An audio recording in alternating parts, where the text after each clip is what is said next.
2014 में हम देश की जनता का अभिनंदन करते हैं जिन्होंने प्रधानमंत्री के रूप में मोदी जी का अभिषेक किया और मोदी जी ने आने के बाद पूरे देश के अंदर योजनाएं देनी प्रारंभ की। बिना भेदभाव के मकान दिया। जब मोदी जी ने मकान दिए देश के अंदर पिछले 6 वर्ष के दौरान 3 करोड़ से अधिक गरीबों को एक आवास मिला है। 8 करोड़ से अधिक लोगों को रसोई गैस का निःशुल्क कनेक्शन उपलब्ध कराया गया है। 4 करोड़ गरीबों को निःशुल्क विद्युत के कनेक्शन उपलब्ध करवाए गए हैं। 50 करोड़ लोगों को 5 लाख रुपए सालाना आयुष्मान भारत का स्वास्थ्य बीमा का कवर दिया गया है। ये जो योजनाएं 12 करोड़ किसानों को प्रधानमंत्री किसान सम्मान निधि का लाभ दिया गया है। ये जितना लाभ दिया गया है क्या किसी की जाति देख करके, किसी का मत और मजहब देख करके किया गया? नहीं, जो गरीब था उसको दे दिया बिना भेदभाव के। यही है सबका साथ और सबका विकास। कोई भेदभाव किसी के साथ नहीं किया, सबको देंगे, सबका साथ और सबका विकास करने के भाव के साथ प्रधानमंत्री मोदी जी ने अपनी योजनाएं चलाई और योजनाओं का लाभ गरीब को, गांव को, किसान को, नौजवान को, महिलाओं को, समाज के प्रत्येक तबके को देने का कार्य किया। भाइयों बहनों, जो भारत का हितैषी है वह हर व्यक्ति आज प्रधानमंत्री मोदी जी के साथ कदम से कदम मिलाकर के चल रहा है, क्योंकि देश का गरीब जानता है कि प्रधानमंत्री मोदी जी उनका हित कर सकते हैं। देश का किसान जानता है कि प्रधानमंत्री मोदी जी ही उसके हकों का, उससे उसका हक दिलाने का कार्य कर रहे हैं। देश की माताएं और बहनें समझ रही हैं कि प्रधानमंत्री मोदी जी के कारण ही आज उन्हें सम्मान मिल रहा है, और देश का नौजवान भी जान रहा है कि देश में नौजवानों का हित भी प्रधानमंत्री मोदी जी के कारण ही सुरक्षित है। कांग्रेस क्या कर रही है? अभी कांग्रेस के एक नेता का बयान आपने पढ़ा होगा, सुना होगा।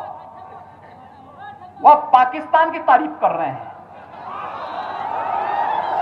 इस समय 2 ही लोग पाकिस्तान की तारीफ करते हैं, या तो राहुल गांधी या ओवैसी। मान रहे हैं ना? देश के हितों की कोई कल्पना आप करते हैं क्या?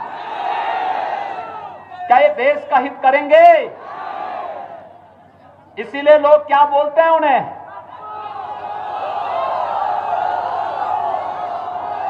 भाइयों बहनों, ये लोग कभी देश के हित के बारे में नहीं सोच सकते। देश के दुश्मन जो भारत के अंदर आतंकवाद फैला रहा हो, जो उसके हित की बात कर रहा हो, उससे उम्मीद ही क्या कर सकते हैं आप? और इसलिए भाइयों बहनों, आज मैं आपके बीच यही कहने के लिए आया हूं। कुछ लोग वोट काटने के लिए आपके बीच में आए होंगे।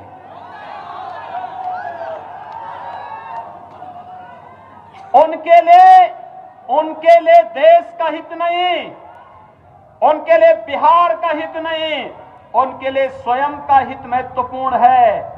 ऐसे लोगों को राजनीति में रहने का कोई अधिकार नहीं होना चाहिए। राजनीति से उन्हें एकदम जनता जनार्दन को चाहिए। लोकतंत्र में जनता जनार्दन का स्वरूप है, और जनता को चाहिए कि ऐसे लोगों को अपना जनार्दन का स्वरूप दिखा करके राजनीति के हाशिए में फेंकने की आवश्यकता है। प्रधानमंत्री मोदी जी ने जब 2019 में दूसरी बार प्रधानमंत्री पद की शपथ ली, तब प्रधानमंत्री मोदी जी ने कुछ बात कही थी।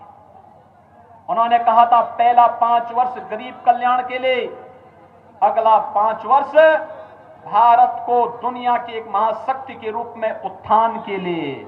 और उत्थान का रास्ता कहां से जाता है? आपने देखा होगा, कश्मीर में धारा 370 हटी तो पीड़ा किसको हुई? या तो राहुल गांधी को या ओवैसी को। कश्मीर में धारा 370 हटनी चाहिए थी कि नहीं हटनी चाहिए थी? ये देश के हित में उठाया गया कदम था ना। लेकिन आखिर राहुल गांधी और ओवैसी इसका विरोध क्यों कर रहे हैं? आप इनकी मंशा को जान सकते हैं। और भाइयों बहनों, धारा 370 का हटने का मतलब अगर जमुई के लोग भी अब चाहेंगे कि कश्मीर में हम जमीन लेकर के मकान बनाएंगे तो आपको भी इसकी छूट प्रधानमंत्री मोदी ने दे दी है। जाइए आराम से पूरा कश्मीर घूम करके आ जाइए। अगर कहीं पाकिस्तान प्रस्त आतंकवादी कहीं भी आपको टेढ़ी नजरों से देखेगा तो भारत के जवानों की गोली उसकी आंखों को बेचते हुए बाहर कर देगी। अब वो तो सांस नहीं कर सकता है, क्योंकि अब तो पाकिस्तान के प्रधानमंत्री इमरान खान भी भयभीत हैं। उन्हें लगता है कि अगर भारत के अंदर कुछ भी करेंगे तो भारत के बहादुर जवान पाकिस्तान के अंदर घुस करके कोई नया सर्जिकल स्ट्राइक को अंजाम दे देंगे। अब पाकिस्तान भी कुछ नहीं कर सकता, क्योंकि भारत अब मजबूती के साथ वैश्विक पटल पर अपनी एक नई पहचान प्रधानमंत्री मोदी जी के नेतृत्व में बना चुका है। आपने देखा होगा पाकिस्तान, बांग्लादेश, अफगानिस्तान के जितने भी हिंदू थे, सिख थे, बौद्ध थे, जैन थे, इन सबको जो वहां पे प्रताड़ित था, पीड़ित था, गृह मंत्री अमित शाह जी ने कहा कि अगर आप पीड़ित और प्रताड़ित है, भारत में शरण लिया है, हम इन्हें भारत की नागरिकता भी देंगे। नागरिकता संशोधन कानून ला करके उन्हें भारत की नागरिकता देने का कार्य किया, तो भी पीड़ा किसको होती है?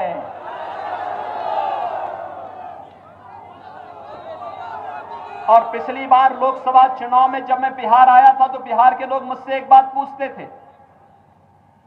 थे कि आप उत्तर प्रदेश के मुख्यमंत्री हैं। मैंने कहा कि बताओ कि अयोध्या में भगवान राम का मंदिर कब बनेगा।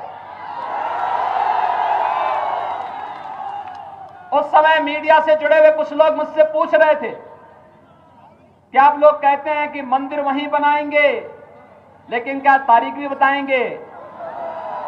मैंने कहा चिंता मत करो, अब तो हम लोग भाइयों बहनों, मैं आप सबसे कहना चाहता हूं, तारीख बताएंगे नहीं, तारीख में बता करके हम लोग भगवान मोदी जी से भगवान राम के भव्य मंदिर का शिलान्यास भी करा करके आ गए हैं।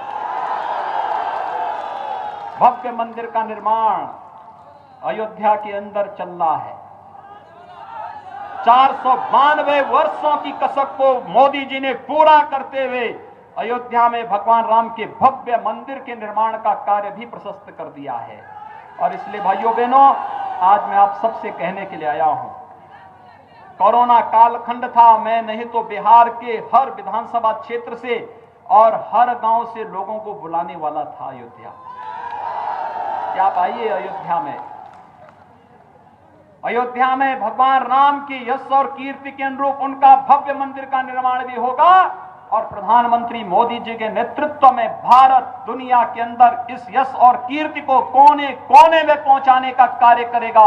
इसमें कोई संदेह किसी को नहीं होना चाहिए। और यही अपील करने के लिए आ रहे हैं कि प्रधानमंत्री मोदी जी को मजबूती प्रदान करने के लिए आवश्यक है कि भारतीय जनता पार्टी और सहयोगी दलों के नेतृत्व में जो चुनाव बिहार विधानसभा का लड़ा जा रहा है, इसमें भारतीय जनता पार्टी और सहयोगी दलों के प्रत्याशी भारी बहुमत से चुनाव जीत करके जाएं।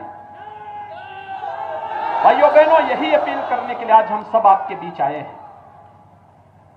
और मैं आपसे यही अपील करने के लिए आया हूं, आपके लिए तो दोहरे फायदे हैं। एक, राजा दिग्विजय सिंह जी की सुपुत्री को यहां से आप भेजेंगे, वह स्वयं भी एक शूटर है और राष्ट्रीय और अंतर्राष्ट्रीय स्तर पर बिहार को, जमुई को एक नई पहचान